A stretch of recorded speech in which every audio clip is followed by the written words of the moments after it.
Hello friends, कैसे हैं आप लोग। आशा करता हूं आप लोग सभी अच्छे से होंगे।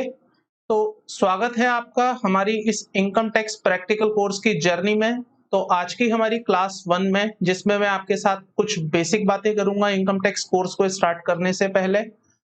मैं आपको कुछ बेसिक बातें बताऊंगा रिलेटेड टू इनकम टैक्स। हम इस पूरे कोर्स में इनकम टैक्स में क्या क्या चीजें करेंगे, जिसके लिए हमें कुछ बेसिक टर्मिनोलॉजी की जरूरत होगी, बेसिक डेफिनेशंस की जरूरत होगी, उसके बारे में मैं आपके साथ बात करूंगा। साथ के साथ मैं गवर्नमेंट के बारे में आपको कुछ बातें बताऊंगा कि आपका ये जो इनकम टैक्स है, इनकम टैक्स लॉ है, ये किस तरह से डिजाइंड है, क्या-क्या चीजें हमें इसमें जरूरत होगी, किन-किन चीजों को हमें समझना होगा। इस तरह की मैं कुछ आपसे बातें करूंगा। इनकम टैक्स में फाइनेंस एक्ट क्या होता है, ईयर किस तरह के होते हैं, पर्सन कौन है, असेसी कौन है, इनकम टैक्स रिटर्न्स किस तरह से आती हैं, रेट ऑफ इनकम टैक्स क्या होंगे, स्लैब रेट किस तरह से आते हैं, वो सारी बातें आज की इस वीडियो में हम करेंगे। आज की हमारी ये क्लास एक पहली क्लास है, तो मैं बहुत ज्यादा आपको डीप में नहीं लेके जाऊंगा। धीरे धीरे आप जैसे जैसे हम इस कोर्स में आगे बढ़ेंगे, आपको टेक्निकलिटीज में और बढ़ाता जाऊंगा ताकि आपको चीजें और अच्छे से समझ आती जाएं। तो आज केवल एक एक केवल डिस्कशन करेंगे कुछ चीजों को लेकर। But yes, this discussion is will be a very much important, क्योंकि यहाँ पर कुछ बेसिक चीजें हैं जो मैं आपको आज फंडामेंटली क्लियर करूंगा, जो कि मेरी यूज होंगी आने वाली क्लासेस में। तो आइएगा इनकम टैक्स कोर्स में सबसे पहले मैं आपसे एक छोटी सी बात कर लेता हूँ रिलेटेड टू गवर्नमेंट। गवर्नमेंट के बारे में आप सभी को पता होगा, हमारे देश में दो तरह की गवर्नमेंट काम करती हैं, एक सेंट्रल गवर्नमेंट और एक स्टेट गवर्नमेंट। अगर आपने अपने आप को जीएसटी वाले कोर्स में भी एनरोल किया है तो आई बिलीव आपको वहां पर पता चल गया होगा कि जो जीएसटी है वो स्टेट गवर्नमेंट और सेंट्रल गवर्नमेंट दोनों मिलकर कंट्रोल करती हैं।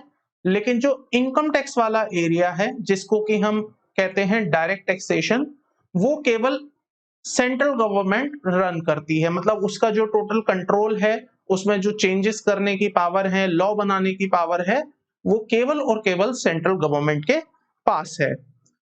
एक छोटी सी बात और मैं आपको बता देना चाहता हूं नोटिंग वाले पार्ट को लेकर। अगर आप इन क्लासेस को अटेंड कर रहे हैं तो जहां पर आपको खुद से ऐसा लगे कि ये चीजें मुझे करनी चाहिए अपने नोटबुक में या अपने नोटपैड कहीं पर भी, तो आप नोट कर सकते हैं। अदरवाइज जितने भी मेरे हैंड रिटन नोट्स होंगे, जो कि मैं इस क्लास में आपको लिखकर समझा रहा होऊंगा, या जो मेरी पीपीटीज होंगी या जो रेफरेंस मटेरियल होंगे, वो आपको एज इट इज मिल जाएंगे। तो अगर आप नोटिंग करना चाहते हैं तो आप कर सकते हैं, अगर आप नोटिंग नहीं करना चाहते हैं तो आपको ये तो एज इट इज मिल ही जाएंगे।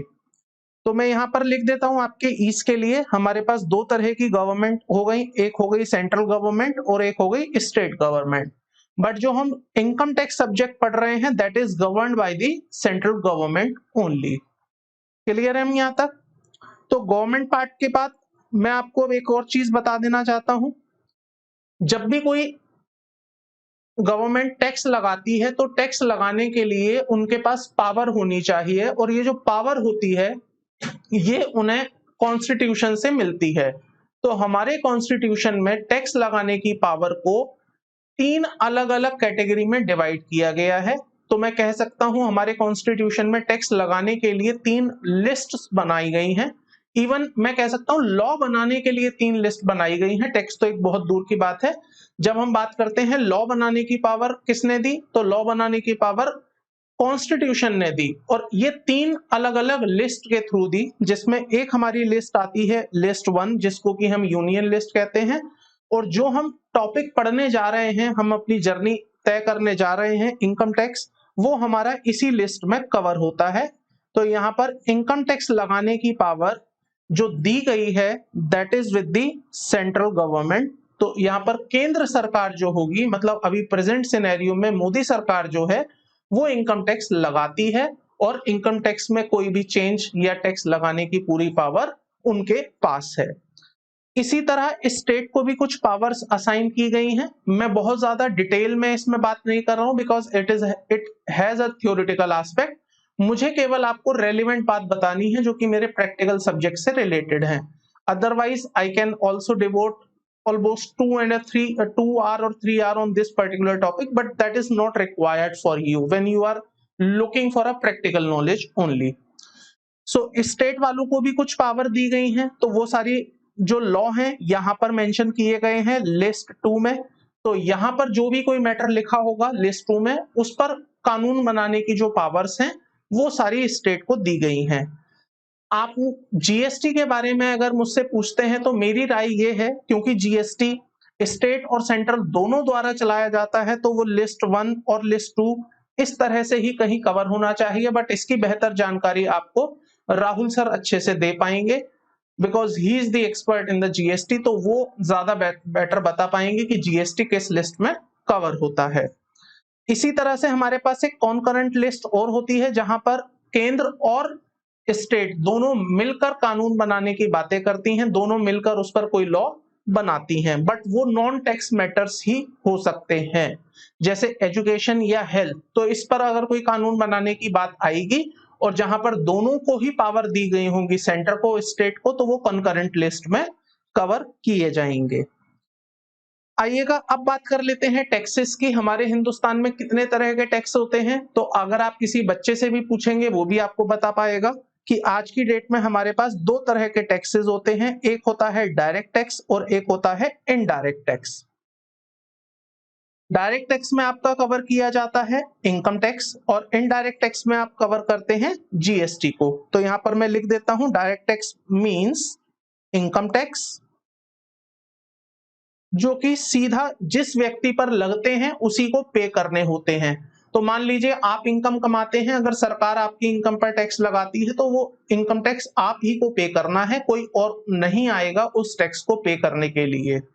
जबकि इनडायरेक्ट टैक्स में क्या होता है, ये जिस व्यक्ति पर लगाए जाते हैं उससे कलेक्ट नहीं किए जाते, ये उस व्यक्ति के इनडायरेक्टली किसी और व्यक्ति के ऊपर कलेक्शन लेवी की जाती है। तो लेट से अगर आप कोई प्रोडक्ट खरीदने जाते हैं तो उस पर जीएसटी लगता है, अल्टीमेटली वो बियर आपने किया बट सरकार को पे आप नहीं करने गए थे, आपने जिस शॉपकीपर से जिस रिटेलर से वो माल खरीदा था आपने उसको दे दिया एंड वो फिर सरकार को देने जाता है। तो इसलिए इन टैक्सेस को इनडायरेक्ट टैक्स कहते हैं, बिकॉज ये जिस व्यक्ति पर लगते हैं उससे वसूले नहीं जाते, ये किसी और व्यक्ति पर इंपोज किए जाते हैं और अल्टीमेटली इसका बर्डन किसी और व्यक्ति पर आ जाता है। तो यहां पर मैं एक एग्जांपल के लिए ले सकता हूं, GST is the indirect tax. Clear है यहां तक? आपको इंटरेस्टिंगली एक बात बता दूं, या मैं आपसे अगर एक क्वेश्चन पूछूं तो आप सोच के बताइएगा, वैसे आंसर मैं आपको अभी दे दूंगा बट आप सोचिए। हमारे इंडिया में जो टैक्स की कलेक्शन होती है वो डायरेक्ट टैक्स और इनडायरेक्ट टैक्स दोनों से ही होती है, बट ज्यादा कलेक्शन किससे होती है, डायरेक्ट टैक्स या इनडायरेक्ट टैक्स? तो एक बार के लिए आप अपने माइंड में सोचिए और क्या आंसर निकल के आता है उस पर एनालिसिस करिए। क्या डायरेक्ट टैक्स से कलेक्शन ज्यादा होती है इंडिया में, क्या इनडायरेक्ट टैक्स से कलेक्शन ज्यादा होती है? तो यहाँ पर मैं आपकी जानकारी के लिए बता दूं, हमारे इंडिया में जो टैक्स कलेक्शन है वो इनडायरेक्ट टैक्स से ज्यादा होती है as compare to direct tax. क्यों, ऐसा क्यों होता है? सी, इनकम टैक्स जो होता है वो on the basis of income लगता है, and you know very well कि 2.5 लाख रुपए तक की इनकम पर कोई टैक्स नहीं है। सीनियर सिटीजन्स के केस में 3 लाख 5 लाख तक कोई टैक्स नहीं है। गरीब लोग जो है वो तो टैक्स देते ही नहीं है। मीडियोकर क्लास जो लोग हैं, मीडियम क्लास मैं कह सकता हूं, उसमें से भी कुछ लोग टैक्स नहीं देते, टैक्स की इवेजन्स हैं, वहां पर इनकम एस्केपिंग है। जबकि इनडायरेक्ट टैक्स में क्या होता है, आप हर जो चीज यूज करते हैं, कंज्यूम करते हैं, उस पर आपको टैक्स देना होता है, चाहते हुए ना चाहते हुए भी आपको टैक्स देना होता है और हर किसी को देना होता है। अब मान लीजिए आप कोई कंज्यूमेबल गुड्स यूज करते हैं, भले ही आप गरीब हैं, भले ही आप अमीर हैं, भले ही आप इनकम टैक्स देते हैं नहीं देते हैं, लेकिन उसके ऊपर तो जीएसटी आपको देना ही पड़ेगा। वहां तो आप कुछ कह ही नहीं सकते, वहां ऐसी कोई स्लैब भी नहीं है। सो इन दैट केस मैं कह सकता हूं, और स्टैटिस्टिक भी ये कहती हैं कि इनडायरेक्ट टैक्स में ज्यादा कलेक्शन आती है as compare to income tax. तो चलिए, ये केवल मैंने आपकी नॉलेज के लिए बताई थी, इसका मेरे सब्जेक्ट एंड कोर्स से कोई लेना देना नहीं है। Now come to the income tax law. ये बहुत इंपॉर्टेंट एस्पेक्ट है। Before going into that section मैं आपको एक चीज छोटी सी बता देना चाहता हूं। ये जो हम इनकम टैक्स का कोर्स कर रहे हैं इसमें 4 चीजें मैं आपको कवर करवाऊंगा। बिना 4 चीजों के कवर किए एक साथ हमारा ये इनकम टैक्स कोर्स कंप्लीट नहीं माना जाता। तो सबसे पहली चीज जो मुझे आपको समझानी है that is the income tax act. तो ये जो हमारा एक्ट है 1961, ये मुझे आपको साथ के साथ समझाना पड़ेगा क्योंकि टैक्स लगाने की पावर सरकार के पास है और सरकार ने टैक्स लगाने के लिए एक कानून बनाया। That law is to be called as income tax. मैं इसको ठीक कर देता हूं। That law is to be called as income tax act. ठीक है, तो एक चीज हमें यह समझनी है, साथ के साथ मुझे समझना है इनकम टैक्स एक्ट के साथ इनकम टैक्स रूल्स 1962। तो जब भी कोई एक्ट बनता है उसके साथ में उसके रूल्स भी ड्राफ्ट किए जाते हैं ताकि उस एक्ट को सही ढंग से सुचारू रूप से चलाया जा सके। तो वहां पर हमें रूल्स भी पढ़ने पड़ेंगे। आपको शायद ये बात आज समझ नहीं आएगी कि मैं आपको क्यों बता रहा हूं रूल्स भी हमें पढ़ने हैं, बट जैसे जैसे आप बाकी प्रैक्टिकल एक्सपोजर की तरफ चलेंगे, टीडीएस की रिटर्न्स पढ़ेंगे, इनकम टैक्स की रिटर्न्स पढ़ेंगे, तो कई जगह पर मैं इस बात का यूज करूंगा, इस बात का रेफरेंस लूंगा कि ये वाली बात रूल्स में लिखी हुई है, ये बात एक्ट में नहीं लिखी, ये वाली बात रूल्स में लिखी है। इस बात का जिक्र मैं आपसे वहां पर करूंगा।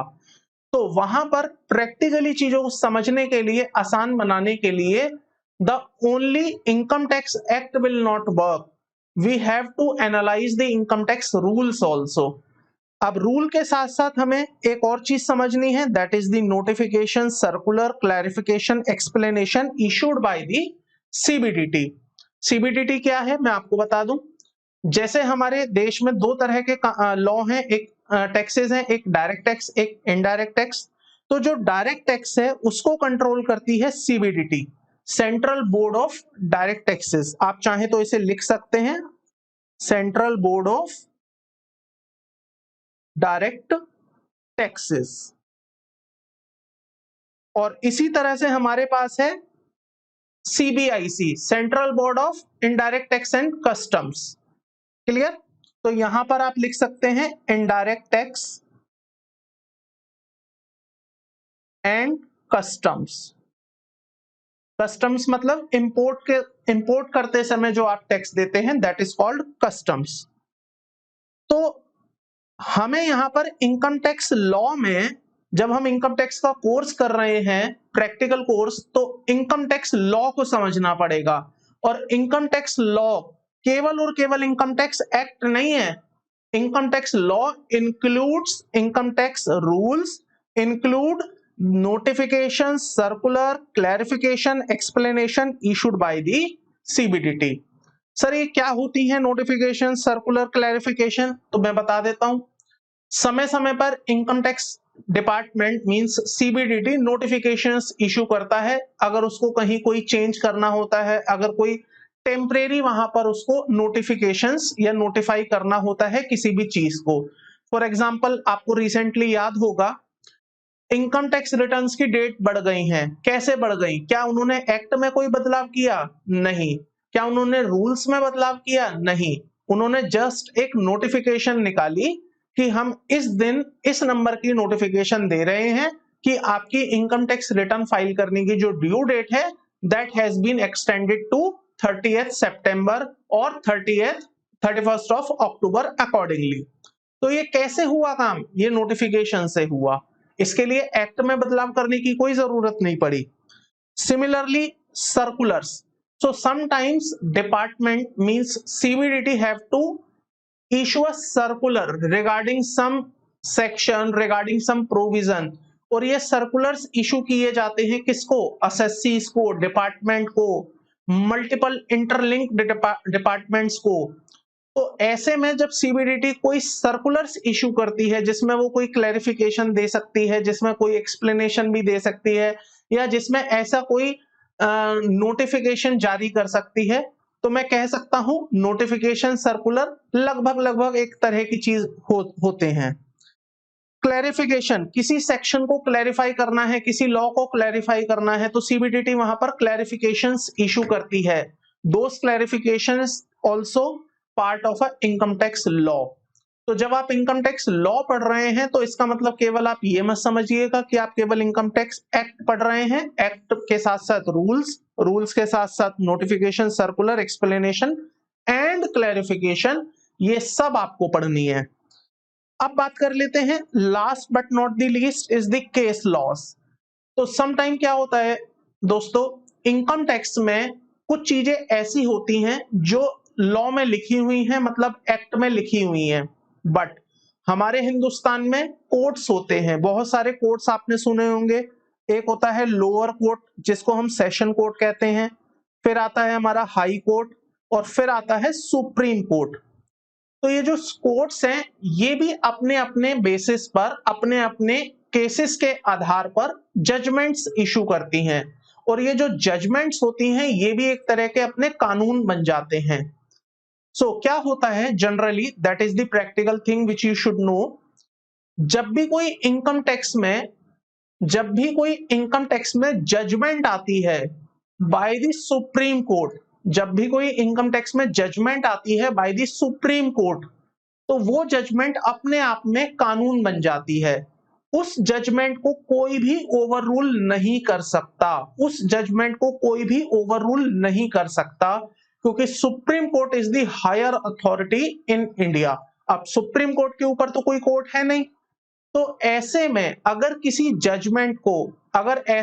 जजमेंट को ओवररूल करना होगा तो उसके लिए केवल एक ही बॉडी है जिसको पावर है उस जजमेंट को ओवररूल करने की, दैट इज पार्लियामेंट। और वो भी कैसे कर सकती है? केवल एक्ट को अमेंड करके। वो क्या कर सकती है? केवल एक्ट को अमेंड करके ऐसा कर सकती है। Let me give you the example. मान लीजिए इनकम टैक्स में एक्ट बना हुआ है, बट उस एक्ट के अपोजिट में सुप्रीम कोर्ट ने कोई जजमेंट दी, तो जब सुप्रीम कोर्ट की वो जजमेंट आएगी वो अपने आप में कानून बन जाएगा, वो अपने आप में लॉ बन जाएगा। अब अगर पार्लियामेंट चाहती है कि मैं इसको चेंज कर दूं, मैं इस सुप्रीम कोर्ट की जजमेंट को चेंज कर दूं या ओवररूल कर दूं, तो they have to make the amendment in the act. उन्हें वहां पर अमेंडमेंट करनी पड़ेगी एक्ट के अंदर, तब जाकर वो उस चेंज को इम्पैक्ट या कोई इफेक्ट दे पाएंगे। आई होप आपको यहां तक की बातें क्लियर हो रही होंगी। मैं फिर से समराइज कर देता हूं सिचुएशन। इनकम टैक्स लॉ बनाने के लिए आपको चार चीजें चाहिए। चार चीजें हैं: income tax act 1961, income tax rule 1962, उसके बाद आपको चाहिए नोटिफिकेशन, सर्कुलर, क्लैरिफिकेशन, एक्सप्लेनेशंस, और फिर आपको चाहिए case laws, that is the judicial decision by the high court, by the ITAT, by the supreme court. मैं अभी बात करूंगा आपसे आईटीएटी क्या है, सुप्रीम कोर्ट क्या है, हाई कोर्ट क्या है, अभी मैं आपसे बात करूंगा इसकी, डोंट वरी अबाउट इट। आइएगा मेरे साथ, देखिएगा कुछ। मिनिस्ट्री ऑफ फाइनेंस मैंने आपको ऑलरेडी एक्सप्लेन कर दी है कि मिनिस्ट्री ऑफ फाइनेंस क्या होती है। तो यहाँ पर दो मिनिस्ट्री है हमारे पास, सीबीडीटी, सीबीआईसी, मैंने आपको ऑलरेडी बता दी है। देखिएगा एक important aspect, that is the remedies in the law. बहुत इंपॉर्टेंट चीज मैं आपको बताने जा रहा हूं। देखिए क्या होता है इनकम टैक्स के अंदर, जब आप अथॉरिटी की बात करते हैं या आप कहते हैं कि मैं किसी भी चीज से परेशान हूं, तो आपके पास क्या ऑप्शंस होते हैं उस रेमेडीज को, उस प्रॉब्लम को ठीक करने के लिए। तो यहां पर मैं आपको जो चीज समझाने जा रहा हूं, that is the remedies in the income tax law. अब इसमें क्या होता है, मान लीजिए आपने अपनी इनकम टैक्स रिटर्न भरी, तो ये जो इनकम टैक्स रिटर्न जब आप भरते हैं तो ये आप अपने सेल्फ असेसमेंट बेसिस पर भरते हैं। आपको सब बातें समझ आ जाएंगी धीरे धीरे, ये सारे टर्म्स मैं आपको समझाऊंगा। सेल्फ असेसमेंट क्या होता है, एडवांस क्या होता है, वो सारी बातें छोड़ दीजिए अभी। अभी केवल आप ये देखिए कि व्हाट आर दी रेमेडीज। तो देखिए क्या होता है, जब आप अपनी इनकम टैक्स रिटर्न फाइल करते हैं तो उस समय पर वो इनकम टैक्स रिटर्न आपने अपने खुद के बेस्ट जजमेंट बेसिस पर भरी होती है। आपको जो ठीक लगता है, आपको जैसा ठीक लगता है, आप अपनी इनकम टैक्स रिटर्न फाइल करते हैं। आप वहां पर जो भी डिक्लेरेशन देते हैं, जो भी आप अपनी इनकम डिक्लेयर करते हैं, उसको कोई चैलेंज करने नहीं आता है उस पॉइंट ऑफ टाइम पर। ऑल्दो जब आप अपनी इनकम टैक्स रिटर्न फाइल कर देते हैं तो उसके बाद फिर वो स्क्रूटनी, असेसमेंट और 50 तरह की चीजें हैं उसमें कवर होती हैं। बट जब आप रिटर्न भर रहे थे तब वहां पर आपने अपने हिसाब से जो आपको ठीक लगा, सेल्फ असेसमेंट बेसिस पर आपने अपनी इनकम टैक्स रिटर्न फाइल की। अब आपकी इनकम टैक्स रिटर्न को इनकम टैक्स डिपार्टमेंट में एक व्यक्ति है, एक पर्सन है जो वेरीफाई करता है, जो उसको असेस करता है, जो आपकी इनकम को असेस करता है। असेस करने का मतलब होता है कंप्यूट करना, गणना करना, कैलकुलेट करना। तो जब एक व्यक्ति, कोई एक ऑथोराइज्ड पर्सन आपकी इनकम को असेस करता है तो उस व्यक्ति को कहते हैं एओ। इसका पूरा नाम होता है असेसिंग ऑफिसर। असेसिंग ऑफिसर का काम क्या है, नाम से ही आपको पता चल जाएगा। असेसिंग ऑफिसर का काम केवल इतना है कि ये आपकी इनकम को असेस करेगा। आपने इनकम टैक्स रिटर्न फाइल करी, इनकम टैक्स रिटर्न फाइल करने के बाद there will be a one authorised person who will assess your return. और ये असेसिंग ऑफिसर कैसे होते हैं? ये असेसिंग ऑफिसर वार्ड वाइज होते हैं, सर्कल वाइज होते हैं, ज्यूरिसडिक्शनल वाइज होते हैं। तो मान लीजिए आई एम फ्रॉम दिल्ली, मैं दिल्ली से हूं, दिल्ली में भी मैं पर्टिकुलर किसी एक जगह से हूं, तो जो मेरे पर्टिकुलर एरिया का वार्ड होगा, मेरा असेसिंग ऑफिसर वहां पर बैठा होगा। अब आईटीआर को असेस करने का काम वैसे तो देखिए फेसलेस हो गया है, स्क्रूटनी वगैरह वो सारी अलग चीजें हैं, बट स्टिल जो मेरे आईटीआर से रिलेटेड काम होंगे वो सारा कौन करेगा? असेसिंग ऑफिसर करेगा। जो मेरी इनकम असेस करेगा वो कौन करेगा? असेसिंग ऑफिसर करेगा। जो मुझे पैन नंबर देगा वो कौन देगा? असेसिंग ऑफिसर देगा। तो आज के बाद जहां जहां मुझे जरूरत पड़ेगी असेसिंग ऑफिसर का नाम लेने की, तो मैं पूरा नाम नहीं लूंगा असेसिंग ऑफिसर, मैं उसे बोलूंगा एओ। और अब आप इस फाइनेंस फील्ड में हैं, इस कोर्स में आ चुके हैं आप, तो आप भी हैबिट डालिए, एओ नाम उसको हम दे रहे हैं, एओ के नाम से हम इसे आज के बाद जानेंगे। हम इतना लंबा नाम बार बार नहीं लेंगे assessing officer, we simply called AO. Clear है यहां तक? तो जो आपकी इनकम को असेस करेगा वो आपका एओ बन जाएगा। एओ के बाद अथॉरिटी में अगर मैं बात करूं, मान लीजिए आप एओ से परेशान हैं, आपने अपनी इनकम टैक्स रिटर्न भरी, आपकी इनकम टैक्स रिटर्न में आपने बोला मेरी इनकम है 10 लाख, एओ ने उठा के वो इनकम कर दी है 15 लाख।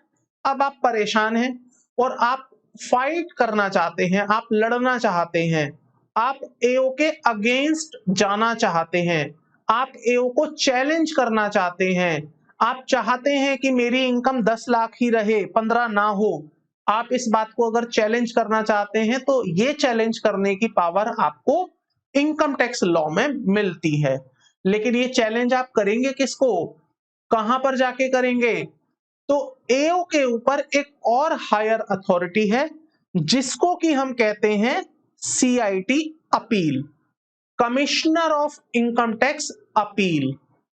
तो देखिए मैं आपको बताऊंगा मेरे इस कोर्स में, अगर आपका असेसमेंट हुआ है, अगर आपका असेसमेंट हुआ है इनकम टैक्स डिपार्टमेंट में और एओ ने कोई नोटिस इशू कर दिया, असेसमेंट ऑर्डर इशू कर दिया, आप चाहते हैं उस ऑर्डर को फाइट करना, आप चाहते हैं उस ऑर्डर के अगेंस्ट जाना, तो आप कहां जा सकते हैं? सीआईटी अपील के पास। सीआईटी अपील क्या है? Commissioner of income tax appeal. आप सीआईटी अपील के पास भी जा सकते हैं और आपके पास एक दूसरा ऑप्शन और है CIT, commissioner of income tax, आप इसके पास भी जा सकते हैं। सर क्या फर्क है दोनों में, सीआईटी अपील में और सीआईटी में? बहुत बड़ा डिफरेंस है। वैसे तो देखिए दोनों पैरेलल बॉडी हैं, दोनों का जो लेवल है वो बिल्कुल इक्वल है। सीआईटी अपील भी उसी डेजिग्नेशन पर है जिस डेजिग्नेशन पे सीआईटी है। बस फर्क इतना है कि सीआईटी अपील में जो जाने की टाइम लिमिट है वो 30 डेज फ्रॉम द ऑर्डर है और सीआईटी के पास जाने की जो टाइम लिमिट है वो 1 ईयर फ्रॉम द ऑर्डर है। तो अगर आप केस हार गए हैं, अगर आप एओ को चैलेंज करना चाहते हैं अपने असेसमेंट के लिए, तो जो ऑर्डर पास हुआ है, जिस दिन ऑर्डर पास हुआ है, अगर आप 30 दिन के अंदर अंदर अपील फाइल करना चाहते हैं तो आपके लिए जो रास्ता है वो सीआईटी अपील वाला रास्ता खुला हुआ है। लेकिन अगर आपके 30 दिन निकल चुके हैं और आप 30 दिन के बाद चैलेंज करना चाहते हैं, but with in 1 year challenge करना चाहते हैं, तो आपके पास जो रास्ता है वो सीआईटी अपील का रास्ता है, सीआईटी का रास्ता है। तो आई होप आप लोगों को ये डिफरेंस क्लियर हो गया होगा, सीआईटी अपील और सीआईटी में क्या डिफरेंस है। नाउ मान लीजिए, अच्छा एक और बात यहां पर सुन लीजिए, अगर आप सीआईटी में केस हार गए, अगर आप सीआईटी में केस हार जाएंगे तो आपके पास फर्दर कोई ऑप्शन नहीं है। अगर आप सीआईटी में केस हार गए और आप चाहते हैं मैं इसको चैलेंज कर दूं, तो आपके पास कोई रेमेडी नहीं है, यहां पर सारे रास्ते आपके लिए बंद हो जाते हैं, आप हायर अथॉरिटीज के पास नहीं जा सकते। लेकिन अगर आपने केस सीआईटी अपील के पास दिया था, आप सीआईटी अपील के पास गए थे और आप सीआईटी अपील में भी हार गए हैं, व्हेन आई से हार गए हैं क्या मतलब है इस बात का, आपने 10 लाख रुपए की रिटर्न भरी थी, एओ ने 15 लाख रुपए इनकम कर दी, आप सीआईटी अपील के पास गए, सीआईटी अपील ने बोला 15 लाख ही रहेगी, इसका मतलब आप केस हार गए, तो क्या अब आप हायर अथॉरिटी पे जा सकते हैं? द आंसर इज यस, आप जा सकते हैं आईटीएटी के पास। आप कहां जा सकते हैं? ITAT. What is ITAT? Income tax appellate tribunal, income tax appellate tribunal. तो आप आईटीएटी के पास जाकर ये चैलेंज कर सकते हैं जी मैंने एओ को रिटर्न दी थी, एओ ने 15 लाख की इनकम कर दी, सीआईटी अपील ने 15 लाख की इनकम कर दी, मेरे हिसाब से इनकम 10 लाख ही होनी चाहिए। तो अब आईटीएटी आपकी बातें सुनेगा, आईटीएटी डिपार्टमेंट की भी बातें सुनेगा और उसके बाद आईटीएटी डिसाइड करेगा कि क्या होना चाहिए। अगर आप आईटीएटी में केस हार गए हैं तो आप हाई कोर्ट तक जा सकते हैं, हाई कोर्ट अब देखेगा कि क्या होना चाहिए। अगर आप हाई कोर्ट से भी हार जाएंगे तो आपके पास सुप्रीम कोर्ट के दरवाजे खुले हुए हैं, सुप्रीम कोर्ट आपकी सुनवाई सुनेगा, आपकी दलीलें सुनेगा, डिपार्टमेंट की दलीलें सुनेगा एंड अकॉर्डिंगली केस को डिसाइड करेगा। सर ये लिटिगेशंस कब कब होती हैं, क्यों होती हैं? There are so many reasons, मैं वन बाय वन आपको कुछ एग्जांपल्स देता हूं, यू विल इजीली कोरिलेट। मान लीजिए आपने कोई खर्चा क्लेम किया है बिजनेस के अंदर, आप कहते हैं जी मेरा खर्चा है, एओ कहता है ये खर्चा डिसअलाउड होगा, ये खर्चा इनवैलिड खर्चा है, इसे हम खर्चा नहीं मानेंगे, इट इज इनवैलिड एक्सपेंस। तो वो एक्सपेंस को हटाकर आपकी इनकम को बढ़ा देता है। ऐसे में आपकी इनकम बढ़ गई, आपने चैलेंज किया एओ को, कहां पर? सीआईटी अपील में। सीआईटी अपील वाले ने भी कह दिया कि हाँ ये खर्चा इनवैलिड है, तो आप जाओगे आईटीएटी में। आईटीएटी ने भी कह दिया ये इनवैलिड एक्सपेंस है, तो आप जाओगे हाई कोर्ट में। अगर हाई कोर्ट में आप जीत गए तो बात ही खत्म हो गई। अगर हाई कोर्ट वाले ने भी कह दिया yes this is invalid expense, not allowable, disallowed हो गया, तो आप जाएंगे सुप्रीम कोर्ट में। और ध्यान रखिए सुप्रीम कोर्ट ने जो बात कह दी that is the final one, supreme court के ऊपर फिर कोई नहीं है। हाँ फिर अगर कोई चेंजेस हो सकते हैं तो इनकम टैक्स एक्ट को अमेंड करके ही वहां पर चेंजेस हो सकते हैं। आई होप इतनी बातें आपको क्लियर हो रही होंगी। सर एक बात बताइए, क्या इस पूरी चेन में एओ के बाद सीआईटी, सीआईटी के बाद आईटीएटी के बाद हाई कोर्ट और उसके बाद सुप्रीम कोर्ट जाने की जो पावर है, क्या वो केवल उस व्यक्ति को है जिसने इनकम टैक्स रिटर्न भरी है, या डिपार्टमेंट भी यहां पर जा सकता है? द आंसर इज डिपार्टमेंट भी यहां पर जा सकता है। अगर मान लीजिए एओ ने कोई ऑर्डर पास किया है, अगर मान लीजिए एओ ने ऑर्डर पास किया है और लगता है डिपार्टमेंट वालों को कि भाई एओ ने गलत ऑर्डर पास किया है, तो ऐसे में वो सीआईटी अपील में जाएंगे। सीआईटी अपील ने अगर कोई गलत ऑर्डर पास कर दिया, गलत का मतलब not in favour of department, not in favour of department, तो डिपार्टमेंट फिर मूव करेगा आईटीएटी की तरफ। अगर आईटीएटी ने भी डिपार्टमेंट के फेवर में जजमेंट नहीं दी, एसएससी के फेवर में दे दी, एसएससी कौन है? वो व्यक्ति जिसने अपनी इनकम टैक्स रिटर्न फाइल करी है। तो अगर ITAT भी एसएससी के फेवर में ऑर्डर देता है, डिपार्टमेंट के फेवर में ऑर्डर नहीं देता है, तो वो मूव करेंगे हाई कोर्ट में। और अगर हाई कोर्ट अगेन डिपार्टमेंट के फेवर में डिसीजन ना दे, जजमेंट ना दे, तो ऐसे में department will move to supreme court. तो यहां पर मेरा समझाने का मतलब केवल आपको यह है कि इस पूरी चेन में केवल एसएससी नहीं जाएगा, एसएससी या डिपार्टमेंट दोनों में से कोई भी जा सकता है। डिपेंड करता है परेशान कौन है। अगर एसएससी परेशान है तो एसएससी लेके जाएगा हाई कोर्ट, सुप्रीम कोर्ट। अगर डिपार्टमेंट परेशान है तो डिपार्टमेंट लेके जाएगा CIT appeal, ITAT, then high court and then supreme court. I hope आपको यहां तक की बातें क्लियर हो गई होंगी। इसके बाद आइएगा, ये जो मैं आपको बता रहा हूं दोस्तों, कोई अभी प्रैक्टिकल वाली चीजें तो हैं, लेकिन एज सच इन सबके तार जोड़ने हैं मुझे आने वाली क्लासेस में। अभी तो मैं केवल आपको एक भूमिका क्रिएट कर रहा हूं, बैकग्राउंड क्रिएट कर रहा हूं, ताकि मैं आपको मेरी टर्मिनोलॉजी के साथ फेमिलियर करवा पाऊं, ताकि जब मैं उन शब्दों का यूज करूं अपनी क्लासेस में तो आपको इश्यूज ना आए। बात कर लेते हैं दोस्तों ईयर के बारे में। आप सभी लोगों ने सुना होगा ईयर्स, ईयर साल, वर्ष कितने तरह के होते हैं हमारे हिंदुस्तान में? 2 तरह के होते हैं। एक होता है फाइनेंशियल ईयर और एक होता है calendar year. Financial year start होता है 1 अप्रैल से चलता है 31 मार्च। मान लीजिए अभी जो फाइनेंशियल ईयर चल रहा है कौन सा है? 1 अप्रैल 2021 से 31 मार्च 2022, ये हमारा एक फाइनेंशियल ईयर चल रहा है। तो जब 1 अप्रैल से कोई साल शुरू होता है उसको हम कहते हैं फाइनेंशियल ईयर। और कैलेंडर ईयर हमारा शुरू कहां से होता है? 1/1/2021 से 31 दिसंबर 2021। तो ये मेरे लिए क्या बन जाएगा दोस्तों? ये मेरे लिए बन जाएगा कैलेंडर ईयर। तो सबसे पहले मुझे फटाफट से बताइएगा। अच्छा, व्हेन आई से बताइएगा तो अब आप कहेंगे सर हम तो अपने अपने घरों पर बैठ के क्लासेस देख रहे हैं, ये वीडियोस हम अपने घर से, ऑफिस से देख रहे हैं, तो हम कैसे बताएं? You have a option to tell me. Chat box में जाइए, कमेंट बॉक्स आपको शायद नहीं मिलेगा इस ऐप में, बट आप चैट बॉक्स में बता सकते हैं आपके हिसाब से इनकम टैक्स जो चलता होगा वो कैलेंडर ईयर पर बेस्ड होगा या फाइनेंशियल ईयर पर बेस्ड होगा। तो यहां पर मैं आपको बता दूं, इनकम टैक्स फाइनेंशियल ईयर पर चलता है। इनकम टैक्स में कैलेंडर ईयर की कोई जगह नहीं है।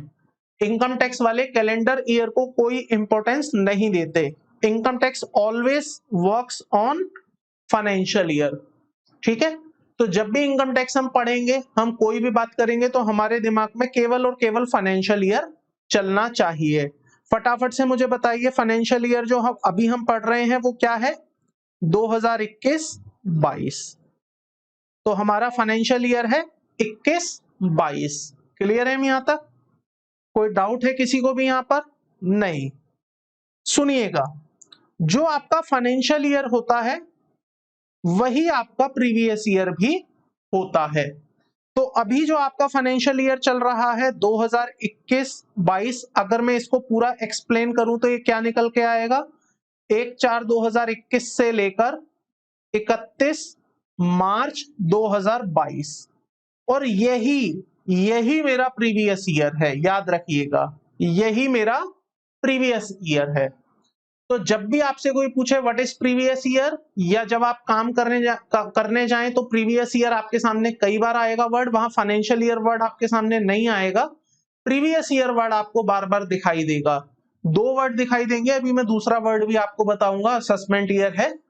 बट प्रीवियस ईयर जब भी आए आपके दिमाग में, तो प्रीवियस ईयर का मतलब ही ये है जो फाइनेंशियल ईयर है वही आपका प्रीवियस ईयर है। तो अभी आपके लिए मैं बता दूं प्रैक्टिकली, जो आपका ईयर चल रहा है, जो आपका ईयर अभी चल रहा है, वो आपका प्रीवियस ईयर 21-22 है। और जो आपका प्रीवियस ईयर खत्म हुआ है वो कौन सा ईयर है? सर वो प्रीवियस ईयर था 20-21। वो प्रीवियस ईयर कौन सा था? 20-21। तो दो प्रीवियस ईयर आपके सामने आ गए। एक जो अभी चल रहा है दैट इज प्रीवियस ईयर 21-22, एक जो प्रीवियस ईयर खत्म हो गया वो कौन सा ईयर था, 2020-21। क्लियर? कोई डाउट है यहां तक? नहीं।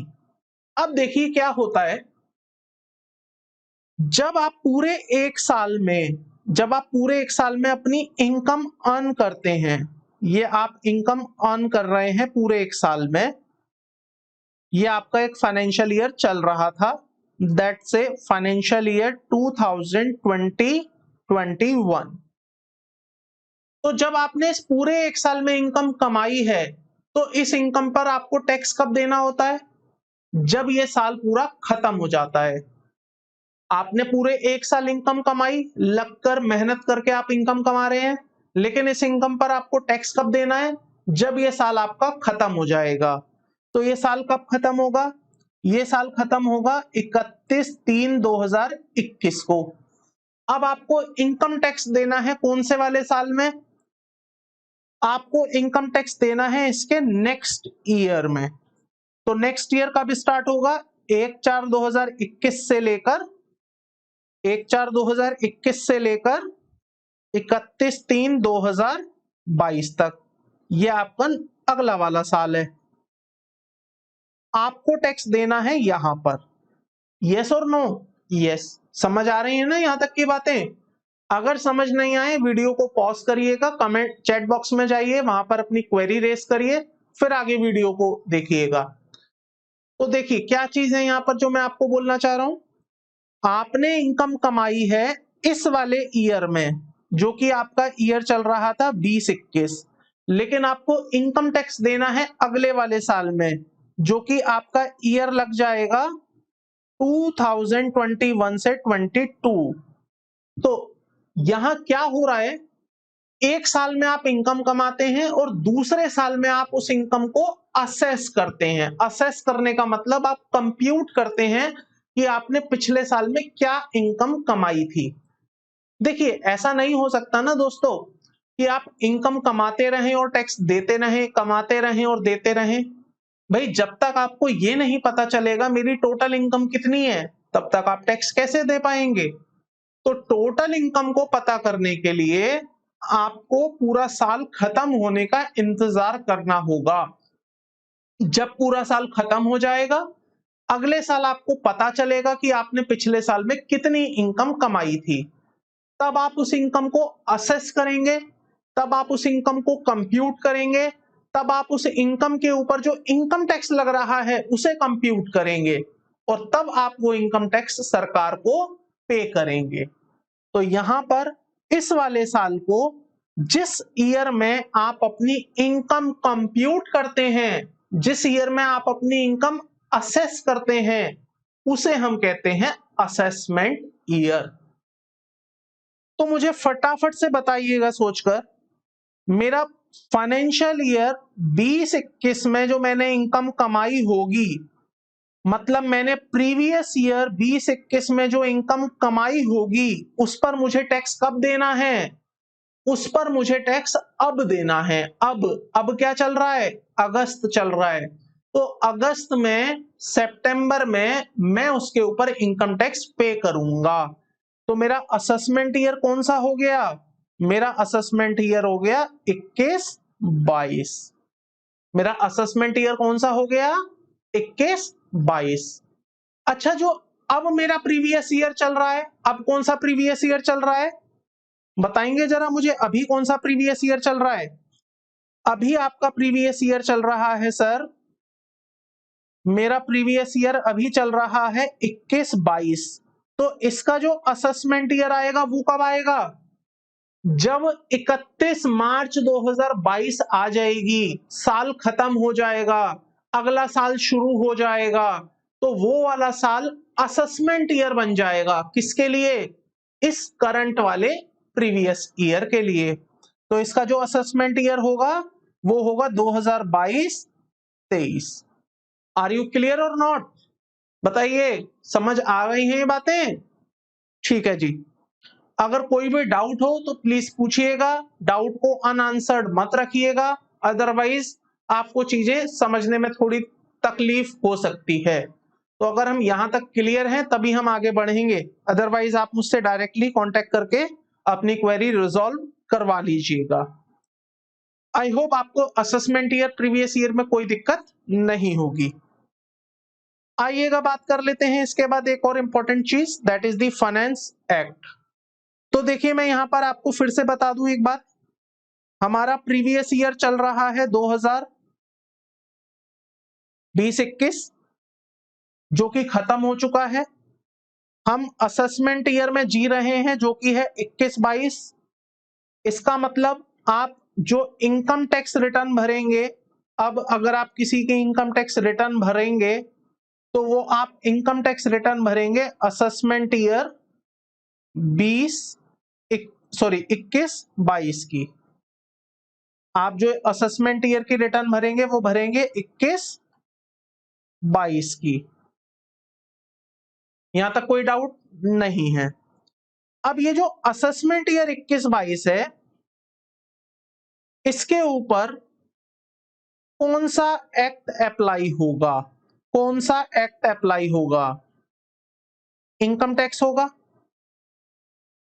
यस और no? The answer is yes. लेकिन इनकम टैक्स में एक छोटा सा पार्ट होता है, दैट इज फाइनेंस एक्ट। मुझे आपको फाइनेंस एक्ट के बारे में कुछ बातें बतानी है। आइएगा मेरे साथ, एक छोटी सी बात को समझते हैं, फिर मैं फाइनेंस एक्ट पर आपको वापस लेके आऊंगा। आपको पता होगा फरवरी में फॉर ईच 1 फरवरी एक फाइनेंस बिल आता है। आप सभी ने सुना होगा बजट आता है, फाइनेंस बिल आता है, बजट। ये जो बजट होता है, जब इस बिल को प्रेसिडेंट की असेंट मिल जाती है, प्रेसिडेंट की असेंट मिल जाती है, मिस्टर राष्ट्रपति जो हैं हमारे, वो इसको असेंट दे देते हैं, सहमति दे देते हैं, साइन कर देते हैं, तो ये हमारे लिए बन जाता है फाइनेंस एक्ट। और ध्यान रखिएगा दोस्तों, जो आपकी इनकम पर टैक्स लगता है वो किस रेट से लगेगा, ये बात कहां लिखी होती है? फाइनेंस एक्ट में लिखी होती है। आपकी इनकम पर किस रेट से टैक्स लगेगा ये कहां लिखा होता है? ये इनकम टैक्स एक्ट में नहीं लिखा होता, ये फाइनेंस एक्ट में लिखा होता है। और ये जो फाइनेंस एक्ट है, ये पार्ट है किसका? इनकम टैक्स एक्ट का। ये किसका पार्ट है? इनकम टैक्स एक्ट का। तो अगर सरकार को कोई अमेंडमेंट लानी होती है, सरकार को अगर कानून में कोई चेंज करना होता है, सरकार को अगर रेट ऑफ टैक्स बताना होता है, हर साल कुछ ना कुछ बदलाव करने होते हैं, तो वो बदलाव इनकम टैक्स एक्ट में नहीं किए जाते, वो बदलाव किए जाते हैं फाइनेंस एक्ट में। और ये जो फाइनेंस एक्ट है हर साल आता है। जब आपका फाइनेंस बिल बजट की फॉर्म में प्रेजेंट किया जाता है फरवरी में फाइनेंस मिनिस्टर द्वारा इन द लोकसभा, और बाद में प्रेसिडेंट उसको असेंट दे देते हैं, तो वो बन जाता है आपके लिए फाइनेंस एक्ट। अब मुझे सोच के बताइएगा एक छोटी सी बात, फरवरी 2021 में भी एक बिल आया था, बाद में ये बिल बन गया होगा एक्ट। कौन सा? Finance act. और ये फाइनेंस एक्ट कौन सा बन जाता है? जैसे मान लीजिए 2021 में बिल आया है तो ये फाइनेंस एक्ट 2021 बन जाएगा। क्या बन जाएगा? ये फाइनेंस एक्ट 2021। और इसकी एप्लीकेबिलिटी कब से शुरू होगी? इसकी एप्लीकेबिलिटी कब से शुरू होगी? जो आने वाला फाइनेंशियल ईयर है उसमें इसकी एप्लीकेबिलिटी आएगी। भाई आप सरकार की तरफ अपने आप को रख के देखो, सरकार आपको फरवरी महीने में ये कह रही है कि आने वाली जो आपकी इनकमें होंगी अगले फाइनेंशियल ईयर में, मतलब 1 अप्रैल से जो आपकी इनकम होगी उसको हम ऐसे ऐसे टैक्स करना चाह रहे हैं, या हम उसको ऐसे ऐसे टैक्स करेंगे। तो वो आपको पहले ही एडवांस में बताएगी ना। ऐसा तो है नहीं आपने इनकम पहले कमा ली और सरकार बाद में बताएगी कि हम आपकी इस इनकम पर ऐसे टैक्स लेंगे। तो सरकार आपको पूरा मौका दे रही है कि हम आपकी आने वाली इनकमों पर इस तरह से टैक्स करेंगे। तो फाइनेंस एक्ट जो 2021 है, जो अभी फरवरी 2021 में प्रेजेंट हुआ बिल, बाद में वो एक्ट बन गया, तो इसकी जो एप्लीकेबिलिटी हुई वो 1/4/2021 से लेकर 31/3/2022 के लिए हुई। इसका मतलब इसकी एप्लीकेबिलिटी इस वाले फाइनेंशियल ईयर के लिए हुई। इस वाले फाइनेंशियल ईयर का असेसमेंट ईयर कौन बताएगा? 1/4/2022 से 31/3/2023। इसका मतलब इसका असेसमेंट ईयर क्या हो गया? 22-23। यस और नो? यस।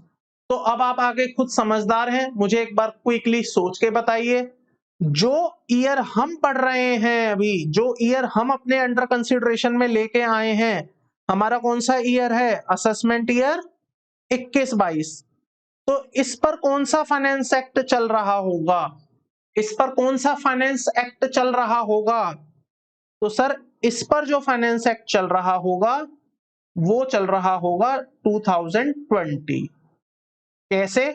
देखिए मैं आपको बता देता हूं। फाइनेंस एक्ट जैसे 2021 आया है, ऐसे ही फाइनेंस एक्ट 2020 भी आया होगा। देखिए मैं लिख के बता देता हूं। फाइनेंस एक्ट 2020 आया होगा। कब आया होगा ये? फरवरी 2020 में आया होगा। इसकी एप्लीकेबिलिटी कब हुई होगी? इसकी एप्लीकेबिलिटी कब आई होगी? 1/4/2020 से 31/3/2021 तक। तो ये फाइनेंशियल ईयर हुआ। इस फाइनेंशियल ईयर का प्रीवियस ईयर क्या होगा? 1/4/2020 से 31/3/2021। तो इसका असेसमेंट ईयर कौन सा होगा? 1/4/2021 से 31 मार्च 2022। इसका मतलब असेसमेंट ईयर 2021-22 ये है मेरा असेसमेंट ईयर, जिस पर एप्लीकेबल होगा फाइनेंस एक्ट 2020। क्लियर है हम यहां तक? बता दीजिएगा मुझे। तो यहां पर मैं बात कर लेता हूं फिर से वापस आके, हम कौन सा फाइनेंस एक्ट पढ़ रहे हैं? फाइनेंस एक्ट 2020 हम यहां पर कवर करेंगे।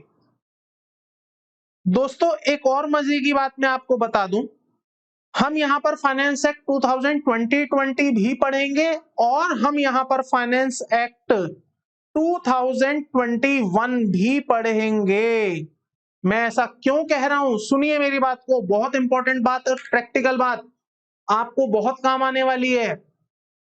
जब मैं इनकम टैक्स रिटर्न भर रहा हूं पिछले वाले साल की इनकम की, जो साल अभी खत्म हुआ है 31 मार्च 2021, तो वहां पर मुझे जरूरत पड़ेगी कौन से फाइनेंस एक्ट की? फाइनेंस एक्ट 2020, जो पिछले साल आया था, पिछले साल के लिए आया था। लेकिन जब मैं करंट ईयर में काम कर रहा हूं, करंट ईयर की इनकमों के लिए, करंट ईयर के टीडीएस के लिए, करंट ईयर के प्रोविजंस के लिए, करंट ईयर की बातों के लिए, तो वहां पर मुझे पिछले साल वाला फाइनेंस एक्ट नहीं लगेगा। वहां पर कौन सा फाइनेंस एक्ट लगेगा? जो आया होगा फरवरी 2021 में, क्योंकि वो कौन से साल के लिए था? वो था 1 अप्रैल 2021 से लेकर 31 मार्च 2022 के लिए। तो जब आप इस इंडस्ट्री में काम करते हैं ना, आपको केवल एक फाइनेंस एक्ट की जरूरत नहीं पड़ती, आपको 2 फाइनेंस एक्ट एक साथ चलाने पड़ते हैं। पिछले साल की इनकम के लिए जब आप इनकम टैक्स रिटर्न भर रहे हैं तो आपको फाइनेंस एक्ट 2020 दिमाग में रखना होगा। जब आप करंट ईयर के लिए काम कर रहे हैं, करंट ईयर की इनकम के लिए काम कर रहे हैं, करंट ईयर का एडवांस टैक्स पे करना चाहते हैं, करंट ईयर में टीडीएस टीसीएस की बातें करते हैं, तो आपको फाइनेंस एक्ट 2021 दिमाग में रखना होगा। तो इन दोनों को आपस में एक साथ हमें कवर करना है। मेरा यहां पर बताने का केवल एकमात्र उद्देश्य यही था कि जब मैं कुछ चीजें आपको फाइनेंस एक्ट 20 की बताऊं और जब मैं कुछ चीजें आपको 21 की बताऊं तो आप ये ना बोले कि सर ये तो मिक्स हो गया, नहीं, दोनों अलग अलग बातें हैं। फिर से मैं समराइज कर देता हूं सिचुएशन को। अगर पिछले साल की इनकम टैक्स रिटर्न अब भरनी है तो फाइनेंस एक्ट 2020 चलाना है। अगर इस साल आप टीडीएस, टीसीएस या ऐसी कोई बातें कर रहे हैं जो इस साल के लिए एप्लीकेबल है तो फाइनेंस एक्ट 2021 चलाना है। क्लियर? कोई डाउट है यहां तक? नहीं। सुनिएगा आप एक और बात, और इंपॉर्टेंट बात, रेट ऑफ टैक्सेस। देखिए अभी जो आप इनकम टैक्स रिटर्न भरेंगे, अभी जो आप इनकम टैक्स रिटर्न भरेंगे वो कौन से फाइनेंशियल ईयर की भरेंगे? 2020-21 की। Assessment year 2021-22। तो मुझे बताइए रेट ऑफ टैक्स आप कौन सा उठाएंगे? आप रेट ऑफ टैक्स कौन सा उठाएंगे? रेट ऑफ टैक्स बाय कौन सा उठाएंगे? Rate of tax by finance act 2020 उठाएंगे। अब फाइनेंस एक्ट 2020 ने जो आपको रेट ऑफ टैक्स दिए हुए हैं, फाइनेंस एक्ट 2020 ने जो आपको रेट ऑफ टैक्स दिए हैं वो कुछ इस तरह से हैं। मैं यहां पर आपको बता देता हूं। Rate of tax on individual as below 60 years. अगर आप इंडिविजुअल हैं या एचयूएफ है, अगर आप इंडिविजुअल हैं या एचयूएफ हैं और आप 60 साल से कम के हैं तो आपको जो रेट ऑफ टैक्स है वो कुछ इस तरह से होगा। अगर आपकी इनकम, और यहां पर मैं लिख देता हूं टैक्स रेट, तो अगर आपकी इनकम 0 से लेकर 2.5 लाख रुपए तक है तो आपको कोई टैक्स नहीं देना। अगर आपकी इनकम 2.5 लाख रुपए से 5 लाख रुपए तक है तो आपको यहां पर 5% का इनकम टैक्स पे करना होगा। अगर आपकी इनकम 5 लाख रुपए से अगर आपकी इनकम 5 लाख रुपए से 10 लाख रुपए तक की है तो आपको 20% का टैक्स देना है। और अगर आपकी इनकम 10 लाख रुपए से अबव है तो आपको 30% का टैक्स देना है। मैं ये अज्यूम करके चल रहा हूं आप सभी लोगों को ये टैक्स स्लैब अप्लाई करने आते होंगे, बट स्टिल अगर किसी को नहीं आते हैं तो मैं एक एग्जांपल में आपको करके भी दिखा दूंगा कि कैसे ये स्लैब अप्लाई होते हैं। इसके बाद देख लेते हैं रेट ऑफ टैक्स इंडिविजुअल या एचयूएफ है, एज 60 ईयर और मोर बट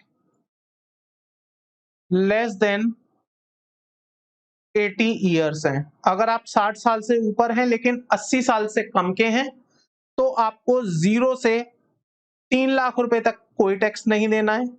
मतलब जो आपकी इनकम 0 से 3 लाख रुपए तक की होगी आपको उस पर कोई टैक्स नहीं लगेगा। जो इनकम आपकी 3 लाख से 5 लाख होगी उस पर आपको 5% का टैक्स लगेगा। 5 लाख से 10 लाख की इनकम पर आपको 20% का टैक्स देना है और 10 लाख से अबव वाली इनकम पर आपको 30% का टैक्स देना होगा। अगर आप इंडिविजुअल हैं या एचयूएफ हैं, एज 80 ईयर और मोर, तो उस केस में 0 से 5 लाख तक आपको कोई टैक्स नहीं देना। 5 लाख से 10 लाख की इनकम पर आपको 20% का टैक्स देना है और 10 लाख से अबव वाली इनकम पर आपको 30% का टैक्स देना होगा। आई होप यहां तक की बातें क्लियर हैं आपको। एक एग्जांपल देख लेते हैं। मान लीजिए मेरी इनकम है 14 लाख रुपए, तो 14 लाख रुपए, मेरी एज है 47 ईयर, मैं इंडिविजुअल हूं, तो आप टैक्स कैसे कंप्यूट करेंगे? आप बोलेंगे first 2,50,000 there will be no tax. On the next 250, ये कैसे आया है 2.5 लाख से 5 लाख, तो यहां पर आपको टैक्स देना होगा 5% के हिसाब से, कितना आ जाएगा 12,500। नेक्स्ट 5 लाख, इस पर आपको 20% देना है 1 लाख रुपए। और उसके बाद जो नेक्स्ट आपके 4 लाख रुपीस बचे, कैसे बचे हैं 4 लाख रुपीस बता देता हूं। आपके पास अगले 4 लाख रुपए कैसे बचे हैं, 14 लाख रुपए आपकी इनकम थी, 14 लाख में से 5 लाख ये चले गए, 5 ये चले गए, टोटल 10 लाख रुपए यहां तक आपके चले गए हैं। तो यहां तक के जब 10 लाख रुपए आप हटा देंगे तो आपके बचे हुए कितने हैं, केवल 4 लाख रुपए। तो 4 लाख रुपए आपको 4 लाख रुपए पर आपको टैक्स देना होगा at the rate of 30%। Clear है यहां तक। तो यहां पर जैसे ही आप 4 लाख का 30% निकालेंगे जो कि आपका आएगा 1,20,000, तो ये आपका बन जाएगा total tax 1,20,000 plus 1 lakh 2,20,000 plus 12,500। तो what ever the total is that will be your total tax. And yes, इसके साथ आपको सरचार्ज भी देना होगा, एजुकेशन सेस भी देना। सरचार्ज इस पर नहीं आएगा, वो मैं आपको बताऊंगा नेक्स्ट क्लास में सरचार्ज कब और कैसे आएगा। तो यहाँ पर आपको एजुकेशन सेस भी देना है और बाकी जितनी भी इसमें चीजें ऐड होंगी वो सब आपको यहाँ पर देनी है। तो यहाँ पर केवल मैंने आपको एक मेथड बताया है कि किस तरह से आपको अपना इनकम टैक्स कंप्यूट करना होता है। आई होप आपको यहाँ तक की बातें समझ आ गई होंगी। सो स्टूडेंट्स, यहाँ तक मैंने आपके साथ जो बातें करी हैं वो रेट ऑफ टैक्स के साथ, फिर मैंने आपके साथ बताया फाइनेंस एक्ट। ऑल्दो अभी मैंने रेट ऑफ टैक्स में आपको केवल इंडिविजुअल और एचयूएफ के बारे में ही बताया है। अभी मैंने आपके साथ रेट ऑफ टैक्स में companies, partnership firm, LLP, other person, इस तरह की कोई बातें नहीं करी हैं। तो वो चीजें मैं आपके साथ डिस्कस करूंगा नेक्स्ट क्लास में। इसके साथ उससे पहले मैं कुछ और चीजें आपके साथ डिस्कस करना चाहता हूं जो कि मेरी डेफिनेशन टर्म्स में ही कवर होती हैं। जैसे एक वर्ड आपने सुना होगा एसएससी, एक वर्ड बड़ा चलता है एसएससी। तो एसएससी कौन होते हैं वो मैं बता देता हूं। एसएससी इज द पर्सन जिसके के ऊपर इनकम टैक्स में कोई भी प्रोसीडिंग स्टार्ट हो गई है, जिसने अपनी कोई इनकम टैक्स रिटर्न फाइल कर दी है या जिसके ऊपर कोई टैक्स पेबल बन गया है। तो इसका मतलब ये हुआ इनकम टैक्स के अंदर अगर कोई व्यक्ति है, अगर कोई भी व्यक्ति है, कोई भी पर्सन है, तो वो पर्सन एसएससी कहलाया जाएगा। इनकम टैक्स में अगर कोई पर्सन आ गया है, चाहे रिटर्न फाइल करके, चाहे उसके ऊपर कोई प्रोसीडिंग आ गई है, चाहे उसका कोई टैक्स बन गया है, तो वो हमारे लिए एसएससी बन जाएगा। तो आज के बाद जब भी हम कोई वर्ड बोलेंगे, किसी पर्सन को हमें संबोधित करना होगा, बुलाना होगा, तो हम उसे एसएससी के नाम से जानेंगे। एक वर्ड आता है पर्सन। तो पर्सन का मतलब क्या होता है इनकम टैक्स में? पर्सन का मतलब होता है इंडिविजुअल, पर्सन का मतलब होता है एचयूएफ, पर्सन का मतलब होता है कंपनी, पर्सन का मतलब होता है एलएलपी, पर्सन का मतलब होता है फर्म, पर्सन का मतलब होता है बीओआई, पर्सन का मतलब होता है एओपी, और पर्सन का मतलब होता है AJP, artificial juridical person. Person include local authorities. तो आपसे कोई पूछे पर्सन क्या है, तो ये सब इनकम टैक्स के हिसाब से पर्सन है।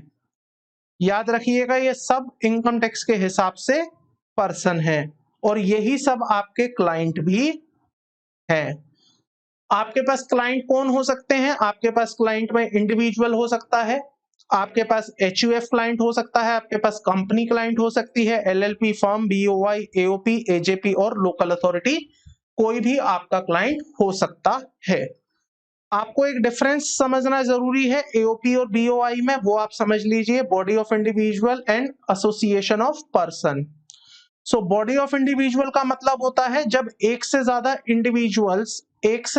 इंडिविजुअल्स मिलकर किसी एक कॉमन ऑब्जेक्टिव को करने के लिए इकट्ठा होते हैं, तो वो हमारा बन जाता है बॉडी ऑफ इंडिविजुअल।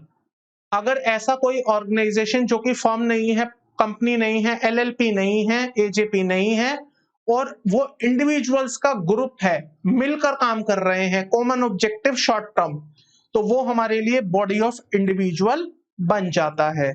जबकि ऑन द अदर हैंड जब एक से ज्यादा पर्सन का मतलब चाहे वो इंडिविजुअल हैं चाहे वो अदर हैं, वो अगर मिलकर किसी काम को करते हैं तो वो हमारे लिए एओपी बन जाता है। Are you clear about AOP? BOI में क्या है? इंडिविजुअल्स मिलकर काम करेंगे, उसमें जो भी होगा इंडिविजुअल ही होगा। जबकि एओपी में क्या होगा? एसोसिएशन ऑफ पर्सन का मतलब तो इंडिविजुअल भी है, पर्सन का मतलब कंपनी भी है, पर्सन का मतलब फर्म भी है, पर्सन का मतलब एलएलपी भी है।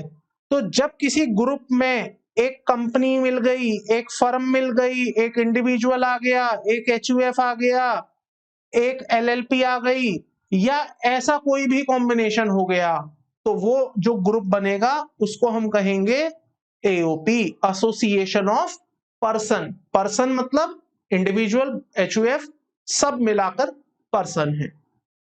क्लियर है यहां तक? तो दोस्तों आज की इस क्लास को केवल यहीं तक रखते हैं। मैंने आपसे बेसिक बातें ही की हैं कुछ।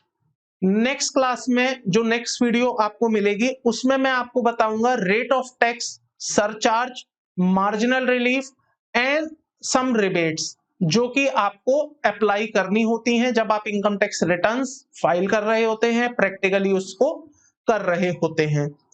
तो नेक्स्ट क्लास में हम समझेंगे कंपनी, एलएलपी, एओपी, बीओआई, इन सब के ऊपर किस तरह के रेट्स एप्लीकेबल होते हैं, इनको अपना इनकम टैक्स किस रेट से देना होता है।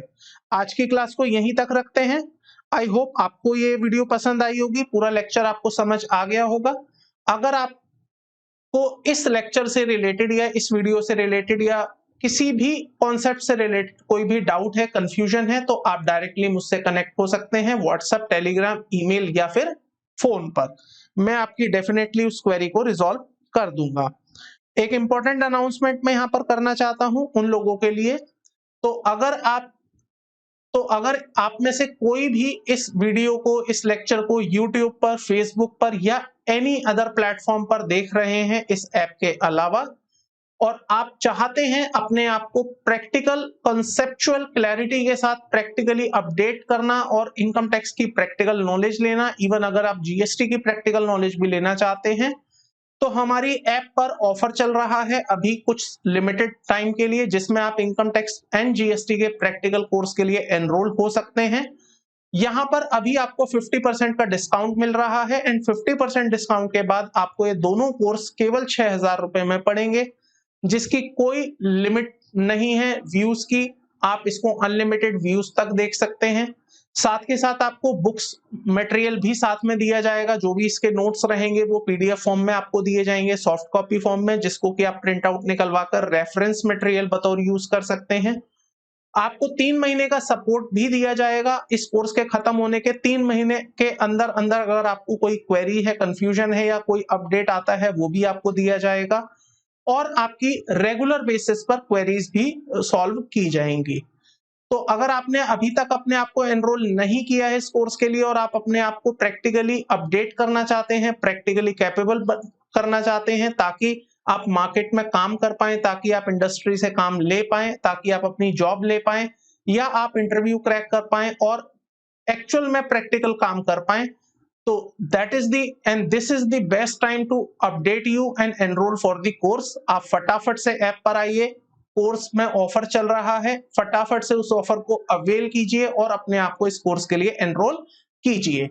क्लासेस ऑलरेडी स्टार्ट हो गई हैं ऐप में भी और अदर प्लेटफॉर्म पर भी, तो आप अपने आप को ऐप में जाके फटाफट से एनरोल करवा सकते हैं अगर आप इस कोर्स में ज्वाइन होना चाहते हैं।